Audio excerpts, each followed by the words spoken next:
Suara. Come closer to you. Halo, selamat pagi Mitra Dian Suara. Kita ketemu lagi ya untuk kesempatan pagi hari ini, pagi yang spesial di akhir pekan. Happy weekend.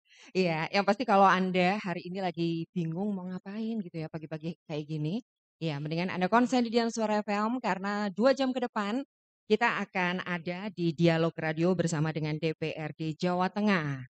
Dan yang pasti untuk kesempatan kali ini Anda bisa gabung bersama kita di sini via SMS atau juga via WA di 0811 26 27 98. Dan Diana yang akan menemani Anda 2 jam ke depan ya untuk Dialog Radio bersama DPRD Jawa Tengah. Kali ini kita akan bicara topiknya tentang PPKM Mikro. Nah, dan yang sudah hadir di kesempatan pagi hari ini ada anggota Dewan dari Provinsi Jawa Tengah. Selamat pagi untuk Bapak Haji Samirun SHMH. Selamat pagi Bapak. Selamat pagi, Assalamualaikum warahmatullahi wabarakatuh. Mitra Waalaikumsalam. Dian Suara Iya. Purwokerto yang indah dan cantik. Oh, Pak Samirun. Kemudian yang kedua Pak Juli Krisdianto. Selamat pagi Pak Juli. Selamat pagi, Assalamualaikum warahmatullahi wabarakatuh. Waalaikumsalam warahmatullahi wabarakatuh. Kemudian yang ketiga adalah Pak Sidi SSMSI. Selamat pagi Pak.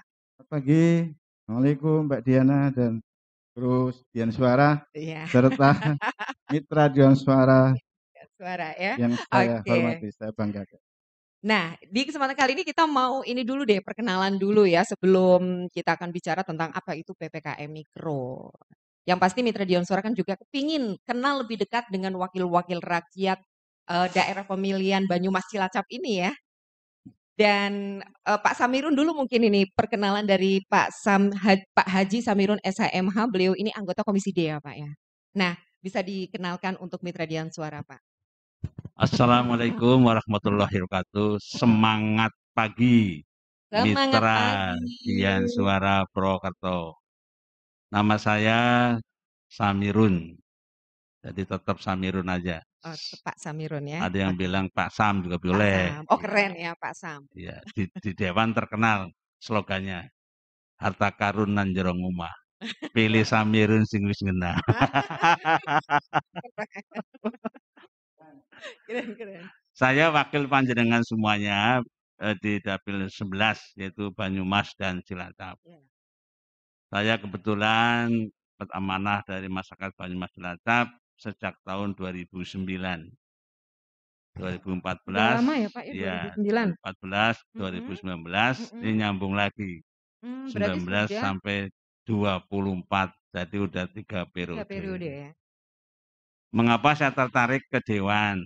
Karena waktu itu saya umur sudah sekitar 50-an, kepengen berbakti kepada masyarakat Banyumas dan Cilacap.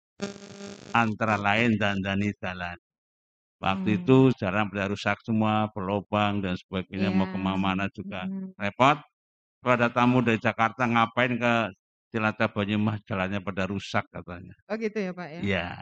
Alhamdulillah dengan terpilihnya Pak Ganjar, saya di Komisi D. Komisi D itu apa aja Pak? Komisi D, Komisi Pembangunan. Oh pembangunan. Membawai Bina Marga, Cipta Karya, SDM, PSDA, Perhubungan, terus lingkungan hidup, termasuk perumahan rakyat. Pendek kata yang di bidang pembangunan ada di Komisi D. Alhamdulillah dan terpilihnya Pak Ganjar, kita kompak sama-sama fraksi PDI Perjuangan. Dia juga digotong oleh PDI Perjuangan. Jadi kompak. Kompak ya. Gimana Pak Ganjar dandani jalan se-Jawa Tengah? Waktu itu memang sangat pasca Pak Habibie waktu itu sangat banyak rusak. Untuk Banyumas Raya seolah dianaktirikan. Solo Raya bagus, Pati Raya bagus, Pantura juga bagus. Nah, kita banyak rusak dari segala penjuru. Alhamdulillah dengan terpilih Pak Ganjar ada misi. Kalau Pak Ganjar mau jadi gubernur, insya Allah jadi asal satu banyunya lancar orang tani, Jalannya apik. Oh, jalannya apik. Selesai itu aja. Nah itu jadi slogan. Lalu jadi misi dan misi sampai tentang air kita bikin 1000 embung slogannya. Sekarang sudah terwujud 1027 embung. Ya itu sekarang. Jalan-jalan tanpa lubang. Sekarang sudah 1000 lubang habis. Sekarang udah jalan sudah bagus semua. Untuk Banyumas Cilacap sudah 92% jalan provinsi telah clear semua. Kalau nggak ada COVID ini selesai tahun ini. Nah, tinggal Aji Palakroya di tengah sawah itu sama menganti 1 kilo sama di Wanerja yaitu di Cukang Leres pelebaran saja. Itu aja. Jalan ke Batu Raja tak lebarin. Ya, bagus. Di Buntu tak Ya, lebarin. Dulu sering bis pada masuk. Pendek kata bagus semua. Dalam kota dicor semua. Itu antara lain. Lalu tentang air tadi lebih mudah. Di sini ada. Di Cilacap ada, di Banyumas ada di Kecamatan Purwojati. Malah tahun ini ada prasarana lainnya. Bendung sungai dinaikkan ke situ. Lalu ada proyek besar se-Jawa Tengah, antara lain 5 waduk besar, 4 sudah jadi, di Kudus, Wonogiri, Grobogan, dan Purworejo, tinggal 1 di Matenggeng, di Dapil 11, Banyumas dan Cilacap. Matenggeng itu dari luhur, itu 6 triliun anggarannya. Jadi raksasa besar sekali besok, antara gunung Bendung. Sekarang lagi perencanaan, insya Allah sudah blueprint-nya Pak Jokowi sudah setuju. Hanya tertunda sedikit karena ada COVID tamu yang nggak diundang. Tamu Gitu. misterius. Tamu yang nggak diundang. Nggak ada itu clear semua, Mbak. Clear semua, Gitu loh. ya. Nah, kenapa? Nah, setelah itu alhamdulillah Pak Ganjar terpilih. Sekarang tinggal konsentrasi ke pengairan supaya kita bisa bertahan di pangan, tahanan pangan sebagai misi-misi Pak Ganjar juga. Kita harus berdaulat di bidang pangan. Antara lain sawah-sawah harus tanpa kekurangan air. Dan saat sedikit dari waktu ke waktu insya Allah terwujud semuanya. Ya. Itu tentang penekanan kami. Saya alamat Jalan Jenderal Sudirman 108 di Cilacap. Cilacap saya. Pak. Cilacap. Oh. Ya, gitu. Cilacap ya. Ya. Oke. Terima kasih. Assalamualaikum warahmatullahi wabarakatuh. Waalaikumsalam warahmatullahi wabarakatuh. Tadi perkenalan ya Mitra Dian Suara dari Pak Samirun. Beliau ini anggota Komisi D yang membawahi tentang pembangunan yang ada di Jawa Tengah seperti apa. Sedikit sudah dijelaskan oleh Pak Samirun, yang pasti Anda bisa gabung bareng kita di sini ya di 0811 262798. Saya ke anggota Dewan yang kedua, Bapak Juli Krisdianto. Selamat pagi Pak Juli. Selamat pagi, Assalamualaikum warahmatullahi wabarakatuh. Ya, silakan dengan perkenalannya Pak Juli. Terima kasih kepada seluruh pendengar Dian Suara. Sebutannya apa Dian Suara? Mitra Dian Suara. Mitra Dian Suara. Selamat pagi, salam sehat. Saya alhamdulillah tahun 2019 terpilih menjadi anggota DPRD Provinsi Jawa Tengah untuk periode 2019-2024. Nama saya Juli Krisdianto. Saya sekarang ditugaskan di Komisi B. Oh, Komisi B. Komisi B. Yeah. Komisi B itu membawai tentang pariwisata, tentang kehutanan, perkebunan, pertanian, perikanan, dan UMKM atau koperasi dan koperasi. Saya dari fraksi PD Perjuangan, sebelumnya saya menjadi anggota DPRD Kabupaten Banyumas tahun 2004. Lama banget ya. Berapa periode itu berarti ya Pak? Di Kabupaten 3 periode. 3 periode. 2004, 2009, 2014 ya. 2014. Saya kira demikian untuk perkenalannya, nanti bisa disambung lebih lanjut karena ini masih sudah dari tadi buka-buka handphone terus. Sudah siap-siap. Saya kira demikian, terima kasih. Assalamualaikum warahmatullahi wabarakatuh. Waalaikumsalam warahmatullahi wabarakatuh. Ya, Mitra Dian Suara, tadi sudah ada perkenalan dari Pak Juli Krisdianto Beliau anggota Komisi B yang membawahi ada pariwisata, kehutanan, perkebunan, pertanian, perikanan, UMKM, dan koperasi ya. Nah, kemudian anggota dewan yang ketiga adalah Pak Sidi SSMSI. Nah, untuk Pak Sidi silakan dengan perkenalannya, Pak. Terima kasih Mbak Diana, Mitra Dian Suara yang saya hormati. Ini semangat pagi luar biasa. Ini Pak Haji Samirun dari Cilacap nih, Iya, jauh banget.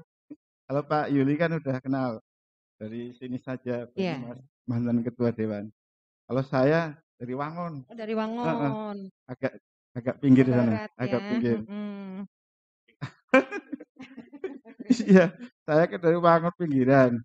Makanya dulu punya semangat seperti Pak Samirun. Kalau Pak Yuli kan lebih lama jadi dewan. Pak Samirun juga, kita juga pengen niru Pak Samirun sama Pak Yuli waktu itu.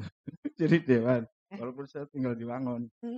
Nah, saya sejak 2014 juga dari fraksi Golkar. Nah, fraksi Golkar sekarang ditugaskan di Komisi E. Nah, saya dulu berpikir karena kita tinggal di daerah pinggiran, maka jangan sampai sudah pinggiran, tapi kemudian kebijakan-kebijakannya dipinggirkan juga. Ya. Makanya kita berjuang ini bareng Pak Samirun juga, Pak Yuli, agar wilayah Jawa Tengah Barat, terutama Banyumas Cilacap ini menjadi juga wilayah yang diunggulkan dan diutamakan untuk pembangunannya. Tadi sama Pak Samirun sudah disampaikan banyak maju banget. Kita juga dari sisi kesejahteraan rakyatnya, daerah pinggiran juga tetap kita perhatikan.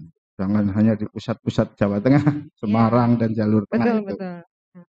Kita di bidang pendidikan, jadi prasarana-sarana pendidikan sebagai salah satu peningkatan mutu itu juga kita perhatikan sehingga jangan sampai walaupun dia di pinggiran Jawa Tengah, SD, SMP, SMA, SMK itu kita pembangunannya juga kita kawal terus supaya menjadi perhatian kita. Bidang kesehatan, bidang sosial, tenaga kerja, dan juga bidang ini pemuda. Ini pemuda Komisi B Pak Yuli juga mengampu. Kami juga ini juga termasuk pariwisatanya, kemudian BPPD dan lain-lainnya itu yang menjadi mitra dari Komisi E, komisi kami. Saya kira itu Mbak Diana. Oh Terima gitu ya, kasih. Mbak. Ya, terima kasih Pak Sidi SSMSI. Ini dari anggota Komisi E dan beliau dari fraksi Golkar sudah memperkenalkan diri dan beliau ini Komisi E ini meliputi ada kesehatan, sosial, kemudian pemuda, pariwisata dan juga BPPD. Yang pasti untuk Anda mitra, silakan Anda gabung di 0811 262798 ya untuk langsung dialog interaktif bersama dengan beliau anggota Dewan Provinsi Jawa Tengah.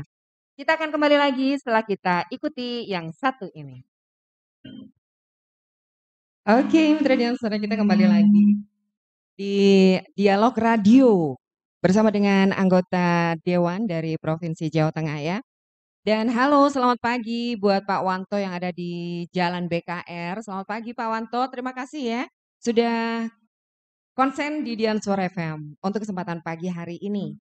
Nah, yang pasti untuk Anda, untuk Pak Wanto dan juga untuk yang lain lagi, silakan Anda bisa gabung bareng kita di sini via SMS atau juga via WA di 0811 262798. Saya juga mau menyapa untuk Mbak Ira Ratna Junior yang ada di Tasik ya. Jauh-jauh dari Tasik konsen di Dian Suara FM luar biasa. Via streaming ya. Terima kasih. Ya. Ya, yang pasti saya mau tanya dulu nih Pak. Kita kan topik kita tentang PPKM Mikro, walaupun tadi waktu ice breaking ini Pak Juli menyampaikan bahwa sebenarnya sudah tidak ada ya. Ya, tapi yang pasti kita biar lebih tahu lagi ya, biar lebih tahu Pak, sebenarnya definisi PPKM Mikro itu apa sih Pak? Mungkin dari Pak Samirun dulu ya Pak ya. Assalamualaikum warahmatullahi wabarakatuh, mitra Dian Suara Purwokerto. Jadi tentang PPKM Mikro ada perpanjangannya ada pemberlakuan pembatasan kegiatan masyarakat.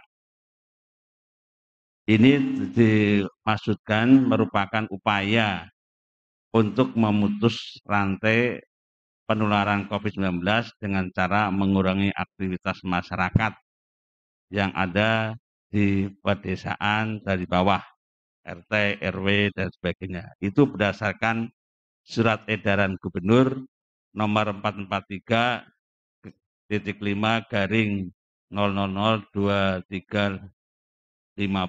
tanggal 8 Februari kemarin.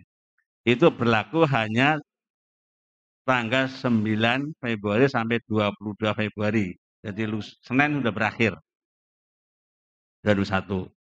Yang dikandung maksud adalah agar penularan COVID ini di tingkat bawah betul-betul mengena. Artinya bisa diatasi dari bawah. Kalau PPKM kemarin yang besar kan terbatas, kan ada pasar, ada mal, ada transportasi darat, udara, laut. Nah, sekarang tentang bagaimana pembatasan ini sampai ke tingkat bawah.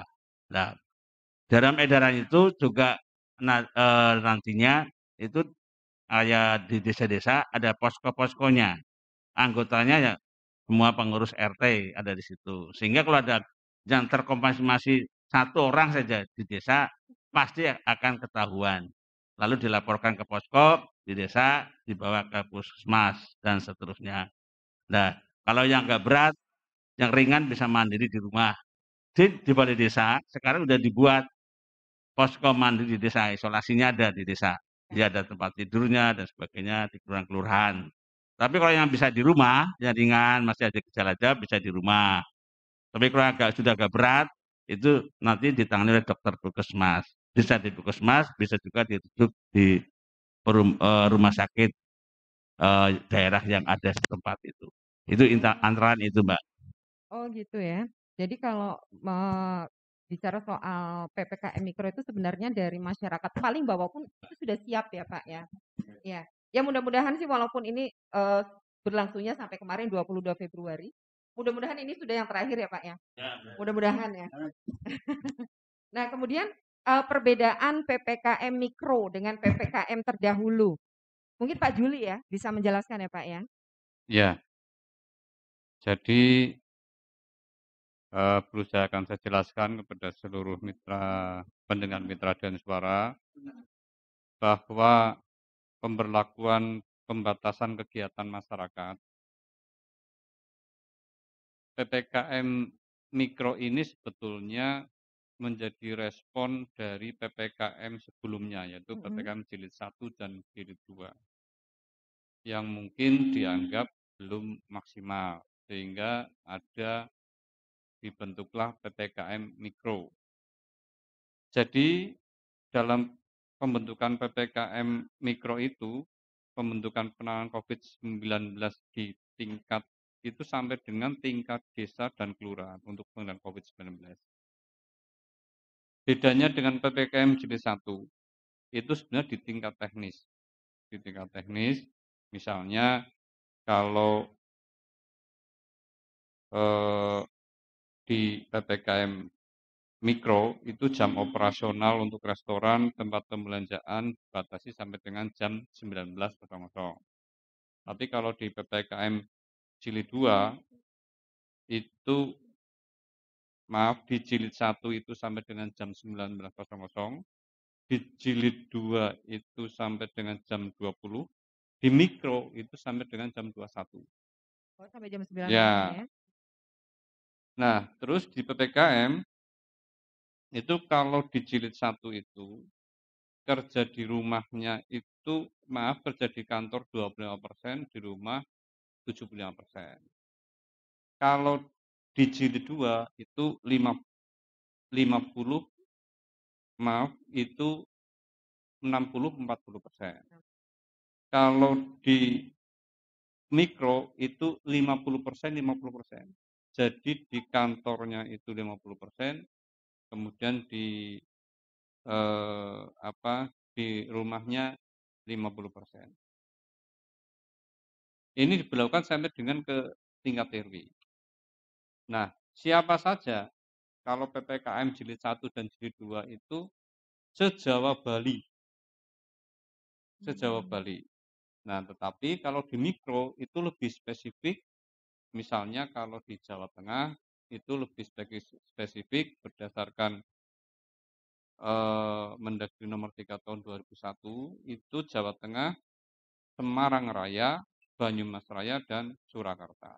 Kenapa itu dipilihnya Semarang Raya, Banyumas Nah, Raya? karena dipetakan dengan perkembangan penularan pandemi COVID. Oh. Nah, itu pun berlakuannya beda-beda. Kalau zona merah sampai dengan tingkat RT dan tingkat RW dalam pengendalian COVID. Nah, nanti kalau zona oranye, kuning, dan hijau itu beda lagi. Saya kira demikian. Oh, begitu. Nanti Ya, selanjutnya dijelaskan Mas Pak Sidi ya. Sidi. Ya, Pak Sidi bisa menambahkan Pak tentang perbedaan PPKM Mikro dengan PPKM terdahulu itu seperti apa, Pak?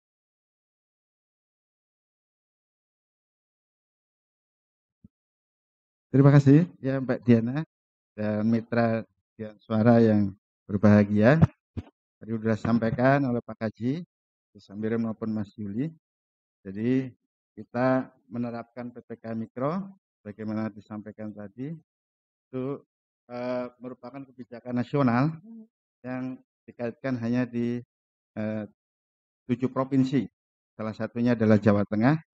Mas Yuli sudah tandaskan bahwa Jawa Tengah yang terkena kebijakan ini salah satunya adalah Banyumas Raya. Banyumas Raya itu Banyumas dapilnya kami ini juga ya, kena ya.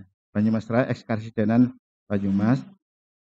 Jadi nanti teknis pelaksanaannya tadi sudah disampaikan oleh Mas Juli. Jadi ini disebutkan dilakukan dengan cara mempertimbangkan kriteria zonasi pengendalian wilayah hingga disampaikan melalui koordinasi antara seluruh unsur yang terlibat, stakeholder yang ada di tingkat bawah itu mulai dari ketua RT, RW, kepala desa atau lurah ya, di kota kan lurah, Babinsa, Babin Kamtipmas, Satpol PP, tim PKK, Posyandu hingga Dasawisma. Jadi kita libatkan semua unsur tingkat bawah. Nah, dilakukan bersama PPKM Kabupaten. Jadi PPKM Kabupaten yang sudah terbentuk itu maka dikondisikan bersama penerapan work from home. Nah, Work from home ya, besar WFH. Besar 50% tadi Pak Yulu sudah sampaikan. Kemudian kegiatan belajar mengajar secara daring ini sampai dengan tanggal 22 itu juga masih terapkan. Sektor esensial tetap beroperasi 100%. Itu yang misalnya tentang warung sembako itu kan yang esensial. Pokoknya yang vital-vital, misalnya mesin industri yang melibatkan mesin yang tidak bisa hidup, tidak bisa dimatikan, itu juga tetap dijalankan itu dengan pengaturan jam operasional, kapasitas dan pengetatan protokol kesehatan. Jadi, seluruhnya kan yang 3M kita ini. Pembentukan posko tingkat desa dan kelurahan akan diawasi oleh posko tingkat kecamatan. Jadi berjenjang. Jadi tadi yang posko desa diawasi kecamatan dan akan berkoordinasi dengan Satgas COVID-19 tingkat kecamatan, kabupaten, kota, dan provinsi serta TNI Polri. Ini bahu-membahu bersama-sama kita libatkan. Jadi ini karena sifatnya tadi disebut masih di Pak Sambiran Mikro, kebijakannya maka kita dari tingkat bawah sampai atas sudah terlibat. Tanggal berlaku sudah disampaikan tadi tanggal 9 Februari sampai 22 Februari. Nah, 22 Februari. Nah, nanti jadi kita penerapan ini dengan pertimbangan berakhirnya masa ini PPKM ini pertimbangannya adalah berdasarkan pencapaian 4 parameter selama 4 minggu berturut-turut. Jadi 4 parameter yang dimaksud adalah tingkat kematian. Jadi melihat kematiannya, tingkat kesembuhan, tingkat kasus aktif, dan tingkat keterisian tempat tidur rumah sakit. Itu 4 parameter yang menjadi ukuran. Nanti akan gimana nanti akan usah mungkin diperpanjang atau akan diperluas atau bahkan dipersempit atau ini. Nah ini ke situ. Nah berkenaan dengan tadi peta zonasi Pak Samirun sudah sampaikan, kemarin juga di beberapa radio disampaikan. Untuk Jawa Tengah ini peta zonasi kabupaten kota dengan resiko tinggi ada 5 wilayah wilayah ya Pak kemarin ya kemarin. Kemudian risiko sedang 30 wilayah. Kan Jawa Tengah itu ada 35 kabupaten kota. Iya. Yang 30 itu sudah sedang. Nah, kalau diwarnakan itu oranye ya Pak ya, bahasa mirnya. Nah, kalau yang masih tinggi itu merah. Nah, merah itu masih ada itu. Masih ada 5. Kemudian peta zonasi kecamatan, risiko tinggi itu 25 kecamatan. Risiko sedangnya 475 kecamatan, risiko rendah 58 kecamatan. Sedangkan 18 kecamatan tidak ditemukan kasus. Ini peta zonasi kelurahan atau desa, risiko tinggi 158 kelurahan desa, sedang 2.468 sedang. Kemudian risiko rendah 1.275 dan tidak ada kasus 4.671. Jawa Tengah itu kondisinya begitu. Ya. Jadi tadi ada zona hijau itu tandanya tidak ada kasus di 1 RT pun. Zona hijau. Zona hijau. Kalau zona kuning 1 sampai 5 rumah positif COVID 7 hari terakhir. Zona oranye terdapat 6 sampai 10 rumah positif COVID 7 hari terakhir. Zona merah terdapat lebih dari 10 rumah positif COVID 7 hari terakhir. Jadi yang merah-merah itu berarti banyak karena 10 rumah. Padahal RT rata-rata berapa itu? 25 sampai berapa kan? Ini ada 10 rumah berarti merah. Saya kira mungkin itu dulu yang bisa disampaikan. Tambahkan. Terima kasih. Iya. Ini semakin jelas ya tentang apa itu PPKM Mikro yang sudah dijelaskan oleh beliau-beliau di sini. Dan yang pasti mitra, masih kita tunggu untuk Anda gabung bareng kita di sini via SMS ataupun via WA di 0811 26 2798. Masih bersama dengan beliau Bapak Haji Samirun SHMH, Bapak Juli Krisdianto dan juga Bapak Sidi SSMSI. Kita akan kembali lagi setelah yang satu ini. Oke. Ya, kita balik lagi di Dialog Radio bersama dengan anggota DPRD Jawa Tengah untuk kesempatan pagi hari ini, pagi menjelang siang. Dan yang pasti masih kita tunggu untuk Anda di 0811 26 2798. Masih tentang PPKM Mikro bersama dengan Bapak Haji Samirun SHMH, Bapak Juli Krisdianto dan Bapak Sidi SSMSI. Nah, tadi kita sudah bicara tentang 2 poin, ada definisi PPKM Mikro dan perbedaan PPKM Mikro dengan PPKM terdahulu. Tapi yang pasti ini sudah ada yang gabung bersama kita di sini. Selamat pagi untuk Mas Apit. Mas Apit yang ada di Kranji. Kranji berarti Purwokerto Timur kalau nggak salah. Ya, saya mau tanya tentang masalah persampahan. Ini beda dengan PPKM Mikro ya. Ini tentang masalah persampahan di Kranji. Di Kranji itu belum ada hanggar, padahal di kota. Dan di desa malah sudah pada bangun hanggar. Nah, ini Mas Juli ya. Pak Juli nih mungkin bisa disampaikan ya. Mas Apit. Terima kasih Mas Apit. Apit. Ya. Jadi memang yang namanya sampah itu tidak bisa dianggap sepele. Karena hampir setiap hari, baik itu rumah tangga, perusahaan, setiap rumah sakit, dan sebagainya, setiap hari kita memproduksi sampah. Maka sampah tidak selayaknya itu menjadi bagian yang diabaikan karena itu kotor, karena itu limbah, itu beradanya di belakang dan sebagainya. Itu selama ini kita hanya berpikir tentang tempat pembuangan sampah. Iya. Nah, padahal itu dampaknya adalah TPA itu, tempat pembuangan akhir atau TPS, tempat pembuangan sampah itu semakin lama semakin sempit, semakin lama semakin tidak ada tempatnya. Karena sampah itu bertambah, lahan itu tetap. Nah, maka selayaknya kita sudah berpikir kepada tempat pengolahan sampah, bukan hanya tempat pembuangan sampah. Nah, tempat pengolahan sampah tadi yang seperti disampaikan ada hanggar-hanggar banyak, Waktu itu saya ingat betul ada komplain di Arca. Arca ada tempat sampah itu di tengah-tengah kota kalau nggak salah, itu di sebelah GOR sana. Terus kemudian banyak sekali tempat pembuangan di Kaliori yang baru beberapa bulan sudah penuh dan itu bukan menjangkiti, itu kita dulu kena demo lah di sana pada saat saya masih menjadi ketua DPR. Kita datangi ke sana, saya ingat betul Kapolresnya Pak Bambang. Kita datang dengan Pak Bambang di sana, kita sosialisasi dengan warga dan sebagainya. Akhirnya dimulai dari situ kita buat hanggar-hanggar. Hanggar-hanggar ada yang di Bobosan, ada yang di Sumpyu, ada yang di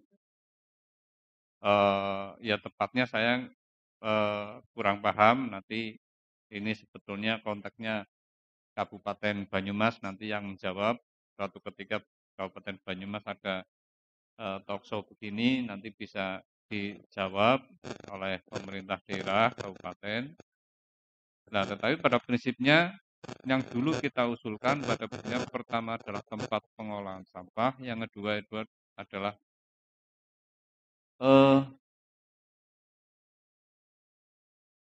tempat pengolahan air limbah.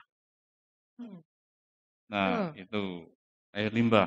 Nah, itu segera saja itu bisa direalisasikan. Dan alhamdulillah pemerintah daerah Kabupaten Banyumas menanggapinya dengan cepat.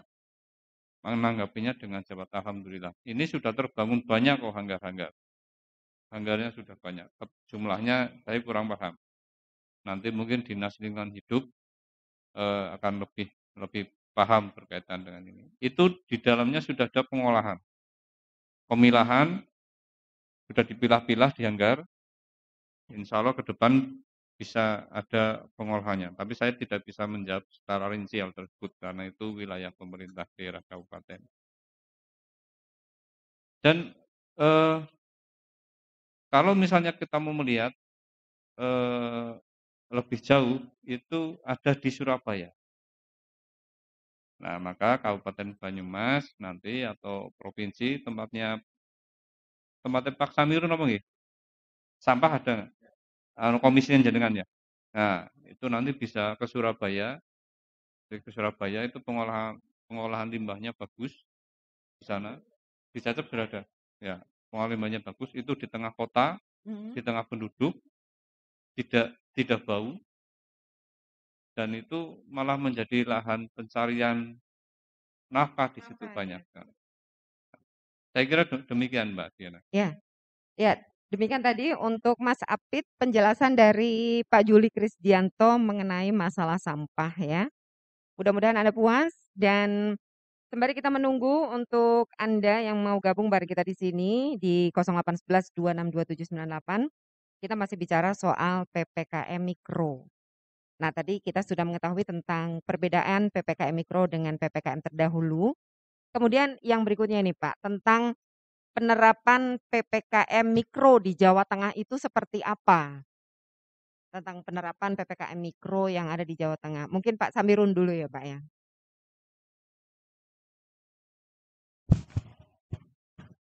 Selamat pagi pendengar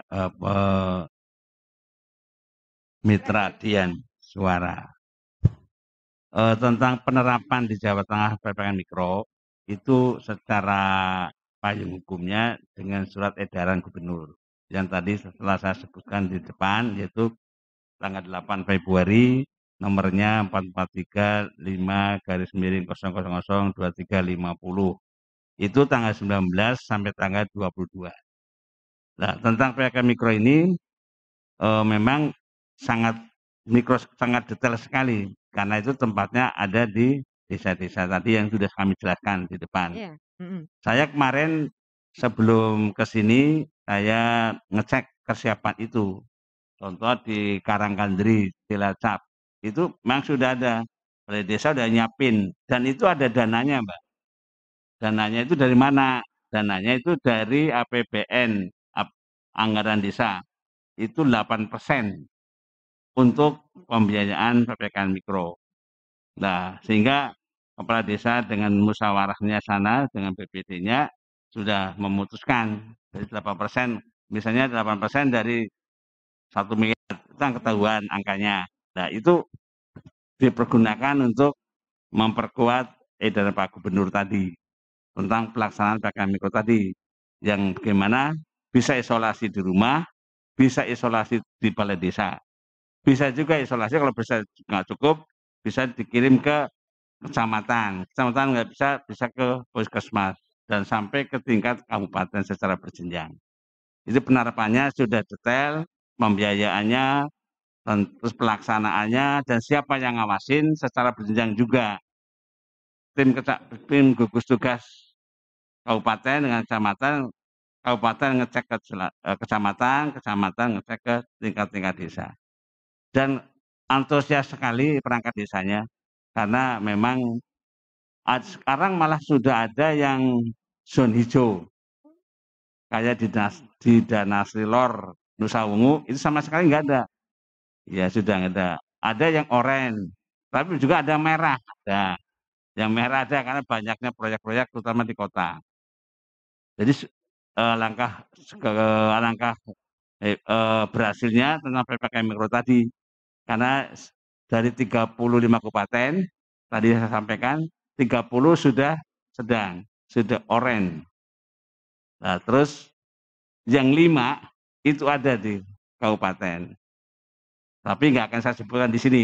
Ya. Takut hari ini sudah berubah lagi, kan Ya. berkembang gitu loh. Ya. Aku sudah sekarang udah hijau kok, udah kuning kok. Mas Pak Sam di radio kok masih merah gitu loh. Kan sangat berkembang. Begitu Mbak kira-kira. Ya, oke. Yang pasti ini kalau bicara seperti ini, baik dari pemerintah maupun juga dari masyarakat yang ada di sekitarnya itu saling mendukung ya Pak ya, supaya Covid ini bisa segera hilang gitu. Dan yang pasti saya ingat jadinya, dari pemerintah Kabupaten Banyumas itu bagus ya kalau saya lihat itu, sebenarnya awal itu mungkin pemaksaan dengan adanya operasi masker Pak. Mungkin orang dari awal itu santai-santai aja nggak usah pakai masker, nggak apa-apalah, Covid itu apa sih, nggak ada, apa itu Covid. Dari awal kan seperti itu ya, Pak, ya. Tapi karena ada penekanan, ada pemaksaan, sedikit pemaksaan gitu, yang akhirnya membuat orang terbiasa untuk memakai masker, kemudian terbiasa untuk jaga jarak. Kalau mungkin dari dulu orang jaga jarak ngapain, kan saya nggak apa-apa, mungkin gitu ya. Tapi karena ada ya itu penyakit misterius itu yang akhirnya membuat atau memaksa kita akhirnya jaga jarak, tapi tanpa ada, rasa rikuh pakewuh mungkin seperti itu ya. Jadi kita nggak terasa ya. Kita Iya. kan sudah 1 tahun ini. Iya. Jika kita sudah melalui beberapa fase, seolah dulu saya memakai masker terpaksa. Iya. Sekarang udah di kebutuhan. Betul. Tiap pagi saya olahraga, kebutuhan. Betul. Karena apa? Virus tadi tidak pandang bulu, Iya. bisa kena siapa saja. Iya. Tetapi kalau protokol kesehatan kita jalankan dengan ikhlas, hatinya senang, itu insya Allah nggak ada masalah. Pakai masker, cuci tangan sesering mungkin. Kayak tadi saya masuk sini, cuci tangan dulu saya. Iya. Bukan saya curiga sama kantor sini, tidak. Betul, Gitu loh. betul. Terus saya pakai mic ini, saya semprotin dulu. Iya. Mohon maaf. Ya bukan apa-apa, karena jaga-jaga tadi. Nah kan kita juga enak kan, Iya. sehingga enjoy kita pakainya. Lalu ditambah lagi tadi, kita jangan terlalu capek tiap harinya. Tidur minimal sebelum jam 10 lah. Kalau bangun pagi ya sesuai dengan kita kebutuhan masing-masing. Lalu olahraga. Lalu kurangi berkerumun. Misalnya undangan. Undangnya pilih-pilih aja. Bisa nggak ini dikirim lewat apa dan sebagainya. Bisa nggak ini kirim WA saja misalnya loh. Bukan kita lagi sok sombong dan tidak. Karena ini lagi tidak terasa kita udah masuk ke new normal. Jadi kebiasaan-kebiasaan yang lalu bebas mau ngobrol, mau curhat, mau apa, mau wes silakan, nggak ada masalah. Sekarang kita nggak boleh lagi. Artinya kita harus menyadari kita sudah tahap new normal. Dengan kita boleh beraktivitas, kemana aja boleh, tetapi tolong pakai masker, jaga jarak kayak ini duduk kita kan. Ya, Ya, kita bukan. duduk jaga jarak ini Ya ya, kalau Pak, dulu kan kita makin dekat makin senang. Sekarang enggak. Sampai ke masjid pun gitu, Mbak. Ditenger ini jaraknya. Dan semuanya sajadah digulung semua, kita bawa masing-masing. Ya. Begitu masuk masjid, dites suhu. Ya. Ya, terus ada tempat cuci pakai sabun. Dulu nggak ada sabun di situ. Sekarang ada. Di tempat wudhu pakai sabun. Nah, kalau ini lalu berlanjut terus menerus, continue dan ikhlas kita sama-sama, insya Allah akan pergi itu virus corona. Terima kasih. Semoga ya. Ya, mungkin Pak Sidi mau nambahin atau Pak Juli mau nambahin gitu? Oh ya, oke, ya. Nanti ya kita break dulu aja deh kalau kayak gitu, kita break dulu karena memang ini sudah waktunya untuk iklan kayaknya ini, di depan saya sudah ngasih kode. Kita akan ikut dulu untuk iklan berikut ini. Oke, Mitra Dian Suara, kita kembali lagi masih bersama dengan Dialog Radio, bersama dengan Bapak Haji Samirun SHMH, kemudian Bapak Juli Kristianto dan Bapak Sidi SSMSI. Masih tentang PPKM Mikro. Nah, masih kita tunggu mitra untuk Anda, silakan gabung di kita 0811262798. Yang pasti jangan lupa tetap dengan protokol kesehatan ya supaya Covid segera lenyap. Pak, kita masih bicara soal penerapan PPKM Mikro di Jawa Tengah. Pak Sidi mungkin, bisa menambahkan atau tadi kan, sudah dijelaskan ya kalau kita sudah untuk Jawa Tengah ini kebanyakan sudah, zona oranye ya, kemudian sudah beberapa sudah mengarah ke zona hijau. Nah, eee, kemudian keefektifan program PPKM Mikro, Pak, ini bagaimana ini, Pak? Jadi gini Mbak Dian ya. Jadi kita itu Pak Gubernur sebelum membuat edaran tentang PPKM Mikro, itu kita sudah mempraktekkan ada bantuan Joko Tonggo. Joko Tonggo itu berupa bantuan sampai ke desa-desa, dari desa sampai ke RT. Dan itu se-Jawa Tengah. Joko Tonggo. Joko Tonggo. Setelah itu dibentuk tim Joko Tonggo. Nah, di setiap desa ada tim Joko Tonggo. Nah, tim Joko Tonggo itu sekarang jumlahnya sudah 2.445.391 orang. Nah, setiap desa rata-rata 281 orang di setiap desa.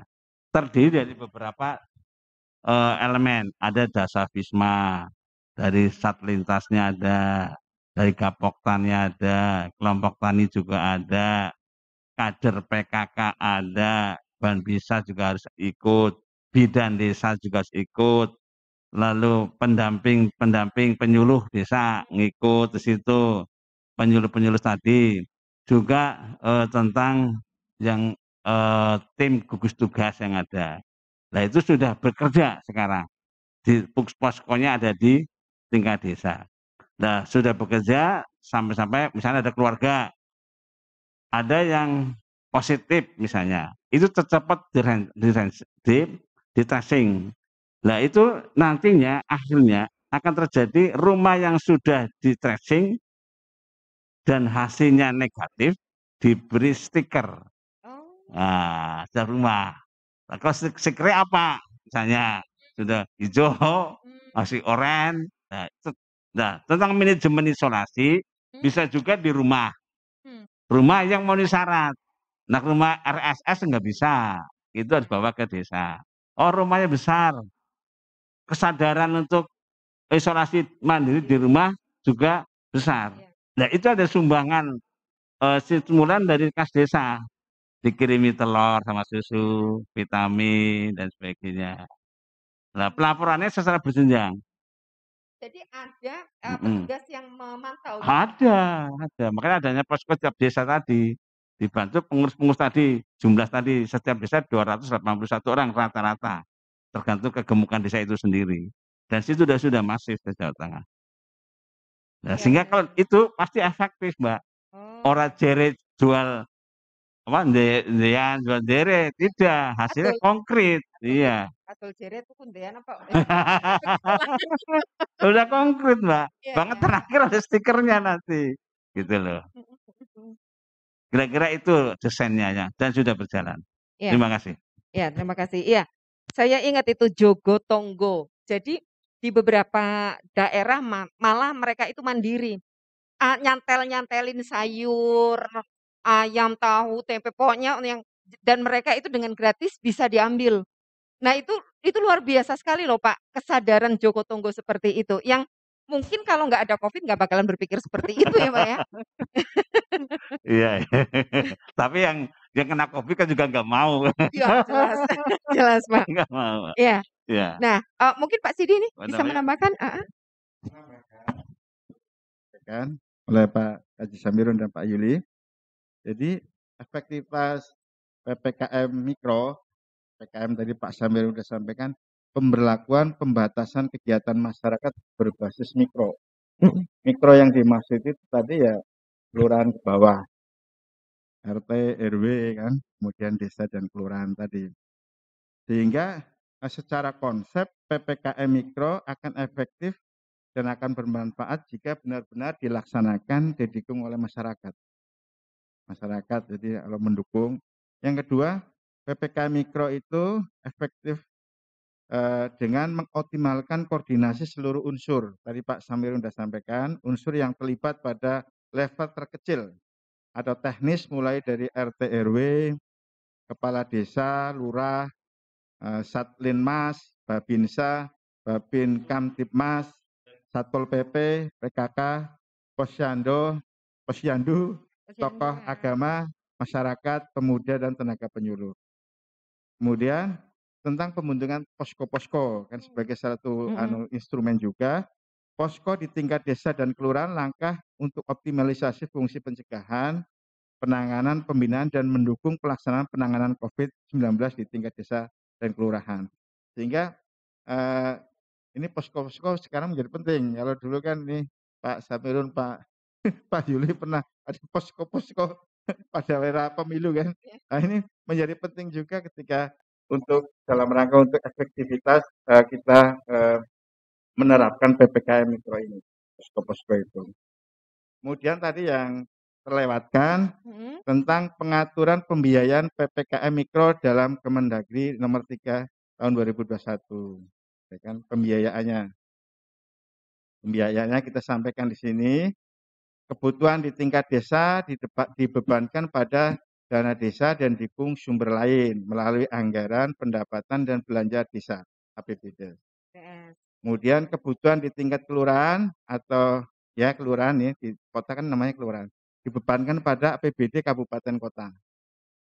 Kemudian kebutuhan terkait Babinsa, Babin Kamtipmas dibebankan pada anggaran TNI dan Polri.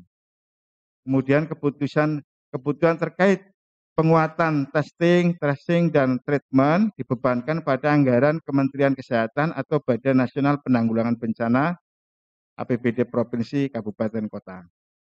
Kebutuhan terkait dengan bantuan kebutuhan hidup dasar dibebankan pada anggaran Badan Urusan Logistik, Bulog, Kementerian BUMN, Kementerian Sosial, Kementerian Perindustrian, dan Kementerian Keuangan, serta APBD Provinsi, Kabupaten, Kota terkait.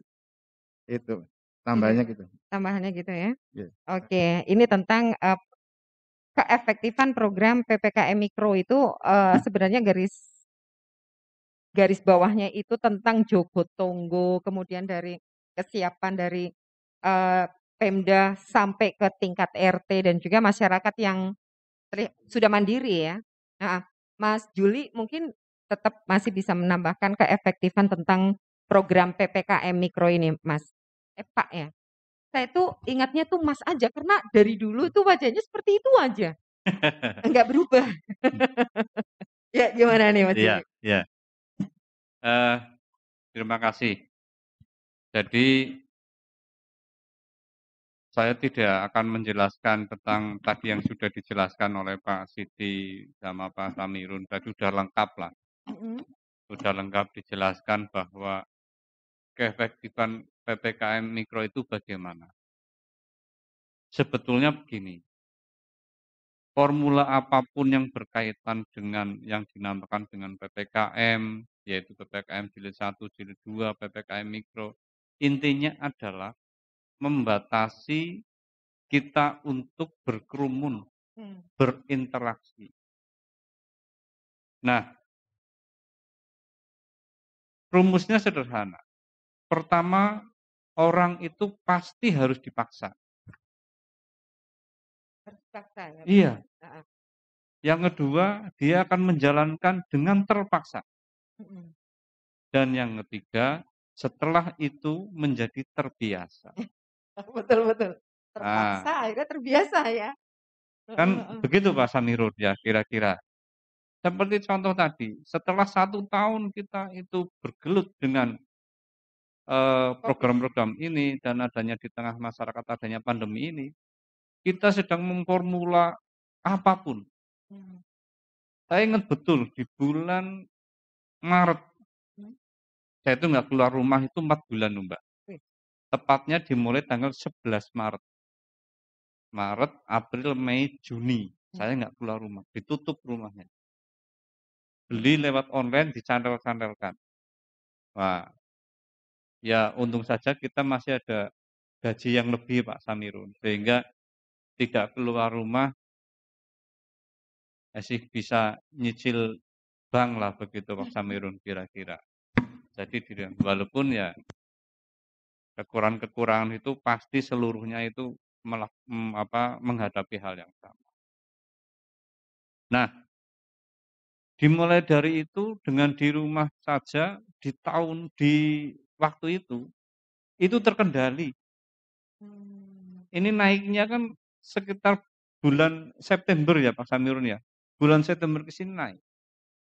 Nah, kenapa naik? Karena orang pertama sudah jenuh. Iya, betul. Wah, di rumah saja. Boleh kita katakan kita sudah mendapatkan banyak sekali WA, banyak sekali telepon. Ini tanggung jawabnya bagaimana? Kan perintah nengumah kok orang dikasih uang dan sebagainya. Ya padahal sudah dikasih. Waktu itu ada bantuan yang 600.000. Iya, Tujuannya 600.000 untuk di rumah saja selama 2 minggu. Kebutuhan makan, minum, dan sebagainya 600 itu selama 2 minggu. Waktu itu dari pemerintah pusat. Tetapi karena kita sudah terlanjur banyak kebutuhan, sehingga 600.000 itu menjadi tidak cukup. Nah, padahal kalau hanya untuk makan minum saja untuk 2 orang, 3 orang, 4 orang ya cukuplah kalau hanya makan seadanya saja. Tetapi itu kita memang tidak bisa menyalahkan warga masyarakat yang seperti itu, tidak. Karena memang ini orang tidak mengira kalau kita ini mau ada wabah begini, nggak mengira. Dan jatuhnya itu di pertengahan tahun. Jatuhnya di pertengahan tahun. Sehingga nuwun sewu maaf, orang-orang yang Desember biasanya itu nuwun sewu. Bank yang ngejar target, mobil motor ngejar target, sehingga di bulan Desember itu pasti dia menggelontorkan banyak sekali sing namanya kredit, sing namanya. Kan begitu. Banknya ditarget juga harus mengeluarkan kredit. Dealer motor, dealer mobil ya di bulan Desember ada target juga. Sehingga di bulan-bulan itu, dilalah kenanya itu dimulai bulan Februari Maret itu. Sehingga kadung sudah terlanjur ngambil, di bulan itu sudah tidak ada aktivitas. Sehingga ini memang hal yang luar biasa lah. Ini tidak mengena di menengah ke bawah saja, menengah ke atas pun berdampak. Menengah ke atas berdampak. Nah, maka dengan metode-metode yang sudah dilakukan banyak jurus oleh pemerintah, tujuannya adalah untuk menahan laju pertumbuhan COVID ini. Menurunkan laju pertumbuhan COVID. Dan alhamdulillah hari ini dengan apalagi di Banyumas, Pak Bupati lewat Instagram, lewat YouTube kemarin menyampaikan bahwa kita sudah di daerah oranye. Ya, artinya dengan langkah itu ternyata membuahkan hasil, Iya. membuahkan hasil. Coba diingat pada saat kita mau kemarin tahun lalu lebaran, Mhm. ini fakta. Mhm. Sebelum lebaran, kemudian dilalah itu keluar dana dari pemerintah, habis itu terus itu rame, Mhm. entah itu dulu itu duta mode, Mmm. terus kemudian Wah, itu luar wah, biasa ya. luar biasa kan dulu Iya, sempat betul. viral itu, Iya, sempat heeh. viral Heeh. sempat viral di medsos, wah, Mhm. nanti ada klaster duta mode, nanti ada Mhm. klaster ini, Mhm. klaster Mhm. kita tidak menyalahkan, karena ini sudah menjadi budaya Mhm. bahwa nek arep badar, lebaran kuwi klambi Iya. anyar Iya. dan sebagainya. Waktu itu memang, waktu itu. Mhm. Mhm. Nah, tetapi memang ya kesadaran kita memang harus terus-menerus, Mmm. sehingga program-program apapun, jurus apapun harus dikeluarkan oleh pemerintah, Mhm. Mhm. baik pemerintah pusat, provinsi Mhm. maupun kabupaten. Dan alhamdulillah hari ini semua kabupaten yang tadinya merah, alhamdulillah sudah berangsur Turun. membaik. Dan tadi yang seperti kata Pak Samirun sampaikan bahwa kebiasaan ini sudah mulai muncul. Kita kalau pergi nggak pakai masker itu merasa ada sing Kurang. kurang. Iya. Ya, balik lagi saya Heeh. pakai masker. Mhm. Setiap hari bawa hand sanitizer. Mhm. Ya memang jadinya ada anggaran bertambah untuk Mhm. tuku hand sanitizer ya Pak. Betul. Betul. Misalnya begitu. Tapi ini menjadi kebiasaan.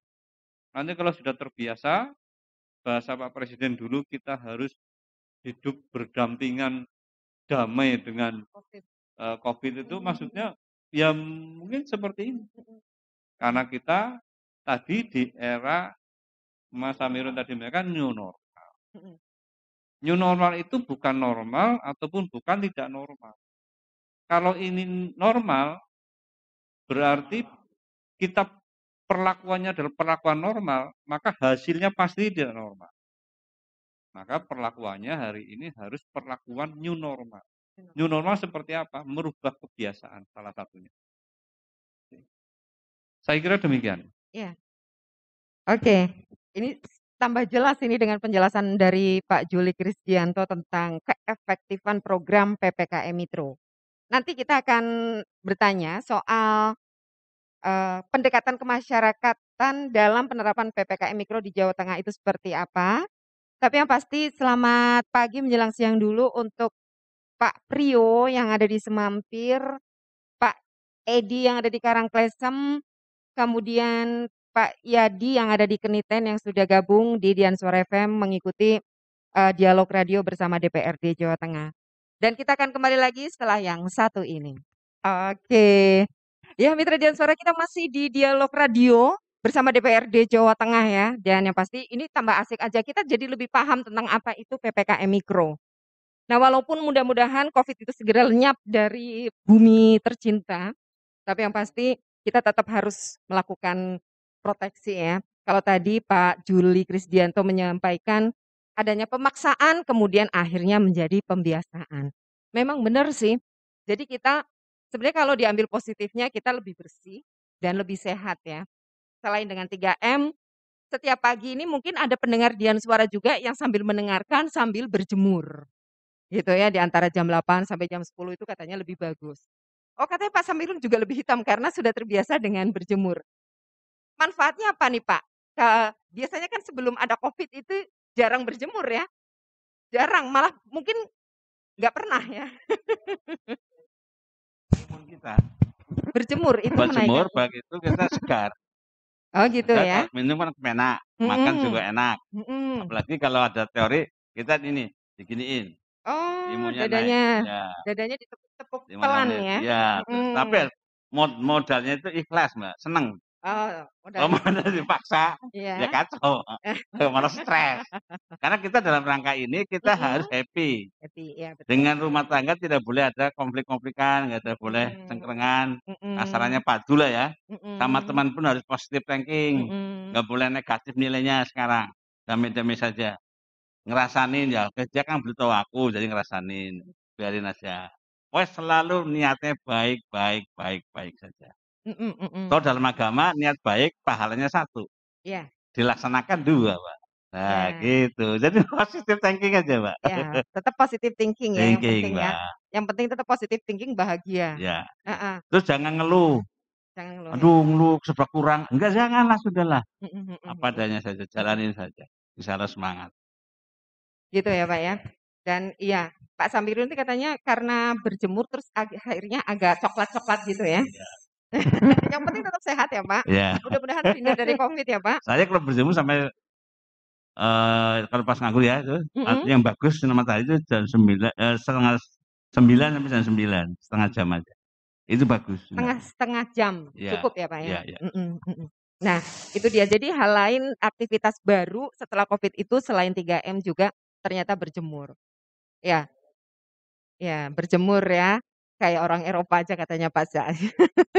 Nah, yang pasti kita tadi kita sudah bicara soal keefektifan program PPKM Mikro. Kita sudah jelas sekali ini tentang ini.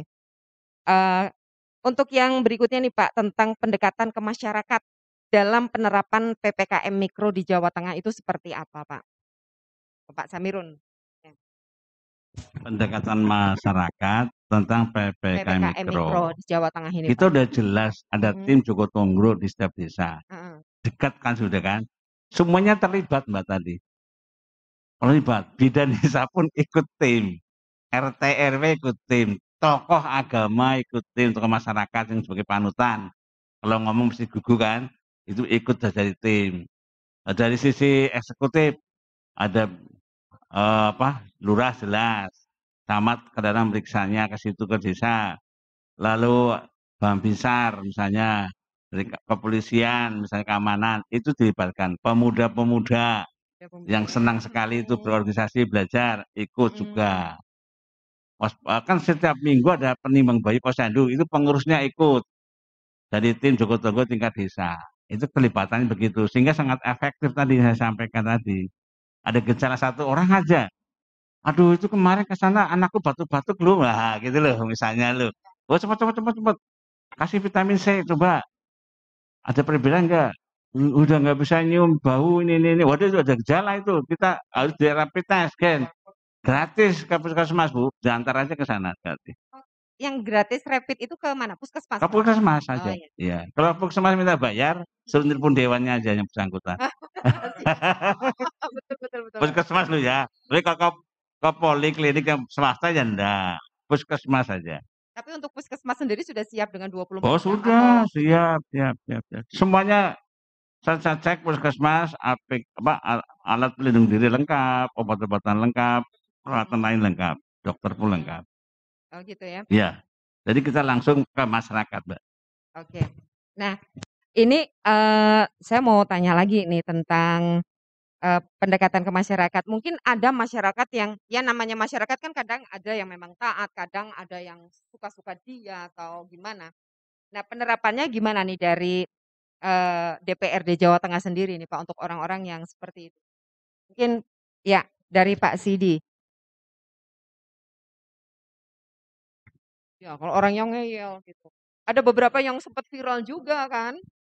Ya, tapi memang ini juga bagus Pak, karena ada media sosial seperti itu, jadi orang semakin cepat sadar juga nih. Tapi ada juga sih yang ya yang ngeyel-ngeyel seperti itu. Nah, bagaimana pendekatan ini Pak Sidi? Ya, terima kasih. Ini responnya. Jadi kita tambahkan dulu tentang beberapa istilahnya keterlibatan masyarakat dalam rangka untuk membangun efektivitas PPKM Mikro ini ya. Jadi contoh-contohnya makanya di tingkat mikro tadi di tingkat desa misalnya menerapkan sistem bantuan dari warga untuk warga. Dari warga untuk warga. Warga untuk warga untuk meningkatkan solidaritas dan menurunkan stigma negatif tentang COVID. Nah, misalnya kemudian juga ini yang menarik juga misalnya menyediakan rumah singgah tempat isolasi bagi pemudik yang terkena COVID. Nah, ini penting juga. Kemudian yang penting juga adalah tadi posko-posko itu melakukan membangun posko-posko tadi ya, posko-posko. Kalau di Jawa Tengah kan kita membangun itu dengan sistem berbasis budaya, Mas Yuli ya, Pak Samirun, dengan nama tadi Pak Samirun sampaikan Jogo Tonggo tadi. Pak Samirun udah detail sampaikan, itu adalah khas dari kita Jawa Tengah. Jadi sistem gotong royong untuk istilahnya mengantisipasi bahkan mengendalikan sesuatu yang terjadi pada di tingkat kita, di tingkat warga itu. Itu Jogo Tonggo itu kita basisnya di situ. Membangun atau melakukan organisasi dalam rangka pengurangan risiko bencana. Ini juga penting. Di tingkat desa kan sekarang udah ada desa tangguh bencana, desa tanggap bencana dan lain-lain itu dikuatkan yang nanti diarahkan juga untuk menangani masalah COVID. Karena COVID ini kan masuk kategori bencana juga, tapi bencana non alam. Ya kan Pak, ini ya Pak Yuli ya. Kemudian jika ada yang terinfeksi COVID-19, warga dapat saling menjaga dengan memberikan perhatian, tidak memberikan stigma negatif pada mereka yang tertular. Jadi sekarang udah mulailah, sekarang masing-masing sadar, jangan takut berlebihan gitu. Kalau sudah ada yang ini tadi Pak Samirun sampaikan, dia langsung diarahkan ke puskesmas, kemudian Pak RT-nya mungkin sementara misalnya yang dia pesen makan apa sayur atau apa bisa melalui WhatsApp dulu atau melalui keluarganya siapa gitu sehingga tidak langsung terkontak dengan pihak luar sehingga upaya untuk tidak jadi menularkan atau menjadi tertular itu menjadi berisiko rendah gitu kan. Kemudian misalnya ini loh, ketika ini Pak membangun posko yang dimaksud itu tadi posko logistik itu dibangun dengan sistem manajemen yang bagus di tingkat desa itu juga penting itu. Kemudian ketika ada masyarakat atau apa yang istilahnya tadi ya menolak katanya bahasanya itu, maka kita pendekatannya persuasif dulu. Ya kan Jogo Tonggo itu persuasif itu, pendekatan persuasif. Jadi nanti pihak-pihak yang terkait yang tadi dimaksud ada dari satgasnya katakanlah persuasif, bahkan misalnya kalau di tingkat satgas belum bisa di tingkat atasnya Pak RW atau Pak RT juga persuasif, Pak Kadis persuasif supaya tidak timbul keributan. Kata tadi Pak Samirun sampaikan nih pokoknya yang zaman Covid-nya happy dulu lah. Bahagia dulu, positive thinking, jangan suudon bahasanya. Jangan suudon, jangan negative thinking. Malah kok justru tambah ramai. Penyakit maksudnya penyebarannya kan gitu. Kemudian tentang sanksi. Sanksi ini kan memang sampai saat ini masih menunggu ya, katakan ya Pak Samir ya, menunggu adanya penguatan terhadap sanksi-sanksi yang dimaksud terhadap yang misalnya tentang vaksin itu mau apa enggak divaksin itu nanti masih nunggu itu. Tapi kalau untuk sanksi berkaitan dengan tadi sudah jelas sebagaimana tertuang dalam Permendagri nomor 3 itu. Jadi kita kategorikan itu kan pernah itu yang di Tegal yang dimana kan penciptaan kerumunan itu salah satu sanksi-sanksi yang nyata kan. Kemudian di beberapa tempat yang lain di luar Jawa Tengah kan ada yang sudah diterapkan yang sering dibicarakan di media-media itu. Saya kira itu. Terima kasih. Ya, menarik Jadi ya. pendekatan persuasifnya yang diutamakan dulu. Yang diutamakan pendekatan persuasif. Takut-takuti dengan pendekatan sanksi-sanksi yang keras-keras. Iya, Tapi memang saat sekarang ini orang sudah mulai terbiasa. Kalau kemarin kan ada yang pro, ada yang kontra seperti itu ya. Tapi sekarang sudah mulai terbiasa ya. Mungkin karena itu ya. Efektifnya media sosial, efektifnya dari pemerintah sendiri untuk menyampaikan informasi terkini yang membuat masyarakat yang tadinya takut atau bahkan mungkin menolak akhirnya tetap bisa menerima dan berdamai dengan COVID seperti itu. Pak Juli, mungkin bisa menambahkan ini Pak Juli tentang pendekatan kemasyarakatan dalam penerapan PPKM Mikro di Jawa Tengah ini seperti apa? Ya, langkah yang dilakukan DPRD DPRD Provinsi Jawa Tengah sudah berkomitmen untuk membantu bersama-sama, bekerja bersama-sama dengan eksekutif dan seluruh di jajarannya, termasuk kepolisian dan TNI, berkaitan dengan penanganan COVID. Nah, bentuknya adalah kita diberikan peluang untuk kunjungan di daerah pilihan masing-masing. Nah, jadi tidak ada kunjungan kerja luar daerah dan sebagainya, enggak ada. Kita diberi tugas untuk mengunjungi di wilayahnya masing-masing dengan memberikan masukan seluruhnya adalah perkembangan penanggulangan COVID. Jadi di draft kita ya Pak Samirun kemarin itu draftnya semua adalah berkaitan dengan COVID. Kunjungan daerah pemilihan kita semuanya adalah kaitannya dengan COVID. Walaupun memang ada 1-2 usulan masyarakat yang berkaitan dengan misalnya infrastruktur, jalan, jembatan, sekolah, puskesmas dan sebagainya banyak. Tetapi kita fungsinya di konteks kemarin di daerah pemilihan itu sudah berarti hampir 1 tahun ya Pak Semirun, laporannya adalah laporan perkembangan COVID. Nah itu dilaporkan ke pimpinan, nanti pimpinan akan dirapatkan, kemudian disampaikan kepada gugus tugas. Karena kebetulan pimpinan DPR, ketua DPR juga menjadi wakil ketua di dalam susunan gugus tugas penanggulangan COVID. Nah, itu kerja-kerja kita, komitmen kita. Bahwa apa sih misalnya DPRD provinsi melakukan apa dalam tadi program pemerintah daerah, termasuk komitmennya adalah itu. Dan banyak sekali masukan. Terutama kemarin kita sudah dimulai dari setelah Lebaran kemarin. Sebelum Lebaran tahun kemarin dan setelah. Itu kita betul mengawal betul. Sampai kita menengok di salah satu desa di tempat namanya tempat bukan penampungan ya Pak, itu ya isolasi, bukan isolasi, yang pulang dari Jakarta, luar kota, terus kemudian ditempatkan di salah satu tempat, misalnya kalau yang saya sampaikan di Desa Sawangan itu di sekolahan, isolasi ya, di itu. Nah, kita kunjungi. Dimulai dari situ sampai dengan sekarang. Sampai dengan sekarang laporannya semua laporan tentang COVID. Mungkin setelah ini normal kembali, kita sudah mulai aspirasi kita berkaitan dengan aspirasi sesuai dengan komisinya masing-masing. Misalnya kalau Pak Samirun ya banyak yang mengeluh tentang jalan, jembatan. Nah, ini hebat ini Pak Samirun.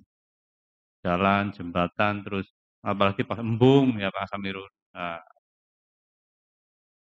berkaitan dengan, tapi kemarin fokusnya semua ke COVID. Nah, sampai Pak Samirun juga sampai terkena ini.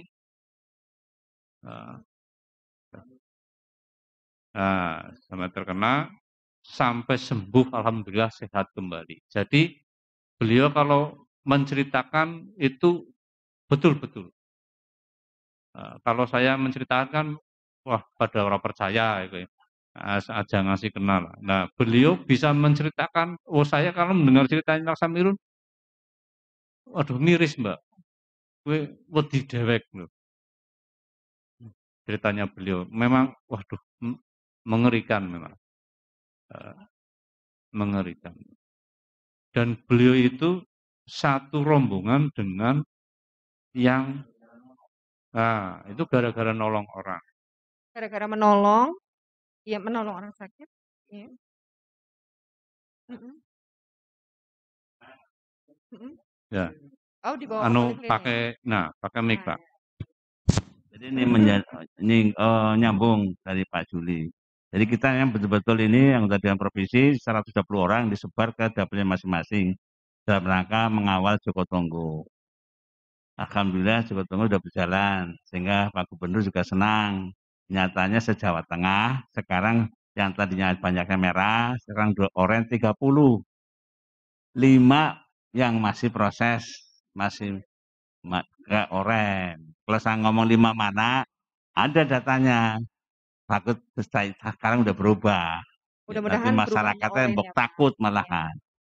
Jadi COVID ini ya teman-teman pemirsa betul-betul ada dan nggak pandang bulu. Saya kan nolong orang bukan sok pengen jadi pahlawan. Karena mapah orang lagi sakit, muntah-muntah, geletak. Kan terbawa ke rumah sakit. Iya. Saya pakai masker rangkap 2. Oh. Masker yang kayak gini tipis, terangkapnya kayak gini. Itu pun masih kena. Tapi kenanya 3 minggu kemudian. Setelah dia masuk rumah sakit, saya kaget. Mas, aduh aku masuk rumah sakit. Tapi dia hanya 12 hari sampai setengah bulan selesai. Dia masuk, saya terasa. Sehingga saya, teman saya yang, kamu udah try belum tentang itu? Aku nggak apa-apa, aku sehat-sehat aja, nggak ada apa-apa saya. Memang nggak ada apa-apa, Mbak. Pada hari Kamis tanggal 13 November, saya ingat persis, saya lagi Senin Kamis puasa kebetulan. Jam 12 saya ke lab. Di lab Jumat kemudian hasilnya saya positif. Wah, keringat dingin saya keluar semua. Saya nggak berani bicara sama istri.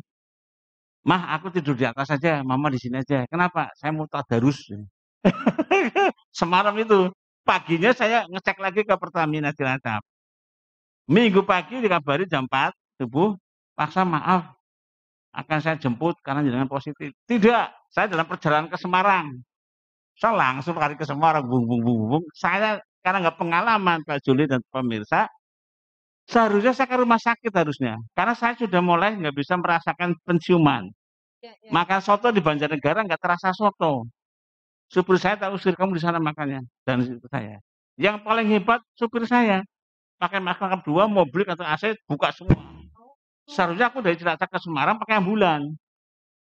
Nah, saya nggak mau. Supir saya udah Pak ini aja. Bismillahirrahmanirrahim. Berangkat. Tanpa AC buka semua. Saya langsung masuk ke hotel Kesambi Hijau. Kesambi Hijau, ya. Malam kedua saya protes sama Pak Ganjar. Pak Ganjar, ini gimana posko jenengan isolasinya? Nggak ada obat, nggak ada apa. Loh, Pak Gizi kenapa? Kemarin swabnya aku baca jenengan positif. Iya, aku di sini sekarang. Aku udah nggak bisa makan ini, dari sore. Wah, gara-gara aku sama Pak Ganjar, jam 11 malam tim dokter datang semua. Wah, aku marah lagi di situ. Ini isolasi macam apa tidak ada. Pak, ini maaf, ini isolasi yang pasca berobat ke sini. Bapak kan langsung ke sini. Bapak sih nggak salah berusaha. Ya wis aku masuk ke rumah sakit. Aku masuk ke rumah sakit. Pakai ambulan sudah. Supir saya pulang. Pakaian saya semuanya masuk ke laundry semua. Saya masuk rumah sakit. Waduh mbak. Yang namanya masuk kan di infus ini. Saya kan nggak pernah sakit saya orangnya. Udah masuk. Tunggu 2 jam. Kenapa tunggu? Pak, Bapak kan harus 1 orang. Nggak boleh 2 orang. Lu kenapa? Ini pesan dari atasan. Mungkin anggota dewan barangkali ya. Oke, terima kasih. Saya masuk, Mbak. Sana. Hari ke hari tetap nggak bisa makan. Dokter gizi nelpon saya. Gimana Pak? Nggak bisa Bu. Supir saya tak telepon. Terus merapat ke situ kan ada kaca nggak boleh masuk. Om saya belikan air zam-zam. Air zam-zam itu bisa menyembuhkan segala macam penyakit. Yang gede aja 1 galon itu. Belilah dia. Sama buah-buahan. Beli pun supir saya nggak masuk. Susternya harus pakai APD kan. Masuk. 1 blokan makanan, tergontor pakai air zam-zam. Terus gitu 3 hari. Terus gitu. Anehnya saya lama-kelamaan malah bukan makin baik, Mbak. Makin saya tadinya sholat bisa berdiri, duduk akhirnya. Duduk nggak cukup. Berikutnya saya nggak bisa sholat lagi. Harus tayamum ngeletak. Terus nggak ada yang menolong. Suster kan datangnya jam-jam tertentu. Subuh sampai jam 8. Jam 8 sampai jam 12. Terus jam 4 sampai maghrib. Udah itu nggak ada lagi. Mandiri semua. Geranggangan. Wah akhirnya botol aqua. Potongnya gue pipis. Wah, kenapa? Nah, anak saya kan dokter di Solo Tigo, nyari saya. Memang anak saya nggak saya kabari semua, Pak. Hanya istri saya saja. Karena anak saya itu perempuan, dokter. WA-nya yang pernah dijawab. Papa paling sakit, dicari ke rumah sakit Tugu. Ketahuan, daftarnya ada Kaji Samirun. Nah, terus saya dibantu sama dokter Nugroho namanya, ahli paru-paru. Akhirnya di rongsen, banyak yang putih. Lalu pada hari berikutnya, setelah aku bisa makan dikit-dikit, nafas sesek. Pada hari kedua itu setelah nafas, saya baca teman saya, Haji Romli meninggal. Ya Allah, ya Rabbi, saya nggak mau nusul, ya Allah. Oh, masih teman saya pensiunan meninggal. Terus teman saya yang anggota sini, Soeharto ya, meninggal pada aku di sana. Aduh, saya berdoa sama Gusti Allah. Ya Allah, ya Rabbi, saya beri amanah untuk hidup kembali lah, sehat kembali. Saya masih miskin ilmu, masih miskin amal. Saya belum bisa mensolehkan anak istri saya. Selalu berdoa begitu. Pada tanggal 18, kata dokter Fitri, anak saya, ada rekam medis kan, dirapatkan itu siang-siang itu. Kalau 18, 19 saya nggak sembuh, saya akan dibawa ke rumah sakit Karyadi, ke ruang isolasi. Pada malam itu saya itu tidurnya basah semua. Kepala basah, punggung basah, baju basah, selimutnya basah, ini spraynya basah semua. Subuh-subuh, jam 4 saya bangun. Ya Allah, apa yang terjadi saya ini ya? Diri batin saya. Terus saya menyebut, La ilaha illallah. Kok bisa? Tadinya nggak bisa ngomong itu, Bu. La ilaha illallah. Ya Allah, alhamdulillah. Aku langsung sujud syukur situ, di kasur. Bisa ke kamar mandi bawa apa tadi? Bawa infus. Ya Allah, ya Rabbi, ya Allah, ya Rabbi.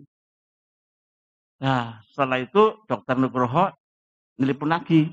Kan, alhamdulillah tes pagi darahmu lumayan. Hari ronsen lagi ya, ronsen saya.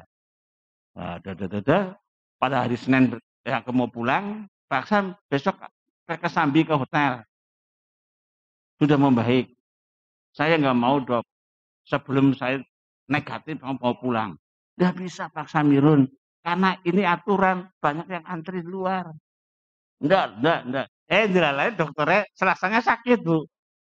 Selasa Rabu sakit, kami suruh datang. Nah, sehingga pada hari Senin itu sakit, sore Selasa sakit, terus saya baca ini, WA-WA kan, ada dari Surabaya Profesor Sapa itu loh, tentang minyak kayu putih. Saya selama di sana di swab 4 kali positif terus, kan deg-degan. Kalau besok di swab aku nggak rampung gimana? Karena umur saya udah 68, 67, kan rawan.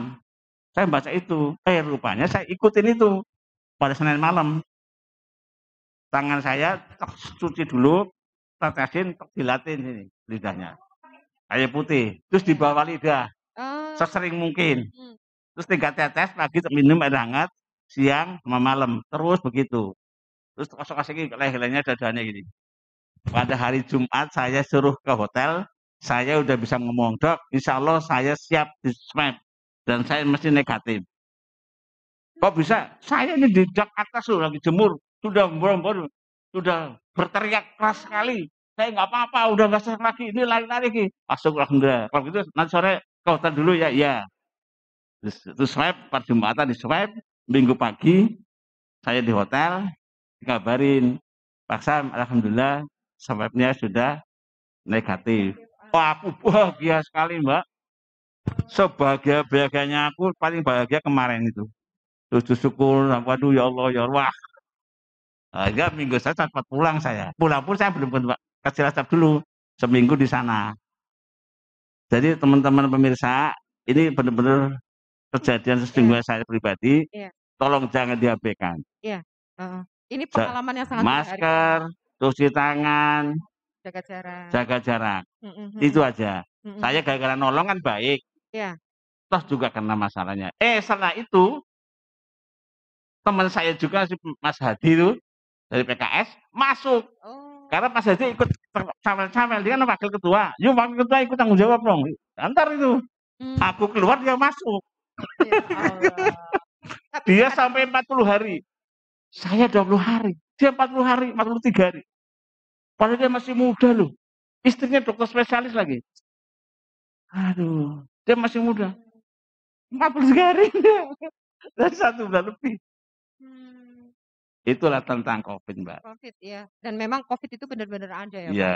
Lalu saya dikasih Pak Nugroho, paksan harus bahagia. Tidak boleh sedih, lihat yang baik, bersyukur yang banyak. Ya dok. Terus anak saya, Papa sekarang nggak boleh jadi anggota dewan. Dokter Fitri loh. Aku tanggung jawab. Dokter Fitri kan pengusaha juga dia. Aduh, aku nak di rumah malah tambah sakit, Fit. Ya. Boleh lah, tapi boleh tapi pakai masker. Ini masker dari dia. Ya. Kirimin terus. Tiap pagi sarapan belum Pak? Sudah. Olahraga belum? Sudah. Mana fotonya? Foto. Ini aku dari alun. Laporannya malah sama yang jauh ya? Iya, istri saya cuek. Iya gitu. Karena dia perempuan satu-satunya dari 6 bersaudara. Ya, terus malam cek lagi. Vitaminnya minum aja nggak apa-apa vitamin itu. Ya, manut lah. Nah, gitu. Ya ini malah cerita pengalaman yang luar biasa ini ya Pak ya. Betul Pak.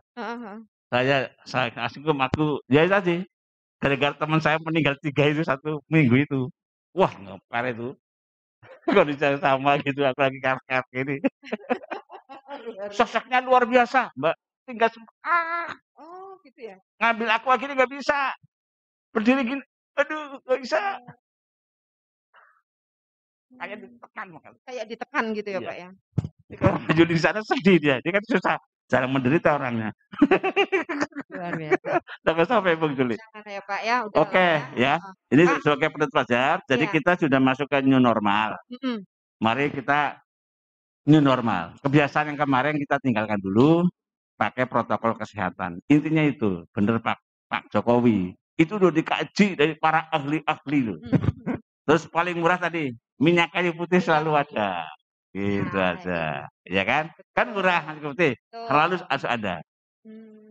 Oke, ya. Saya kira gitu aja. Wah, ini terima kasih Pak Samirun untuk pengalamannya ini luar biasa ya. Ini membuat kita semakin yakin, semakin mantap bahwa tetap kita harus ikuti protokol kesehatan dan kita sudah memasuki new normal, mau tidak mau, suka tidak suka, kita harus patuhi itu ya, supaya COVID akhirnya menyerah sendiri, bukan kita yang menyerah, tapi COVID-nya yang menyerah sendiri. Terima kasih waktunya, terima kasih sharingnya kepada Bapak Haji Samirun SHMH. Semoga sehat selalu Pak. Untuk Pak Juli Krisdianto, terima kasih Pak Juli. Juga untuk Pak Sidi SSMSI, terima kasih Bapak. Semoga semuanya tetap sehat, tetap semangat ya. Menjadi wakil rakyat yang amanah dan semoga sukses. Dan Mitra Dian Suara demikian tadi untuk bincang kita di Dialog Radio bersama DPRD Jawa Tengah. Terima kasih untuk kebersamaan Anda. Saya Diana undur diri, selamat siang dan salam Dian Suara.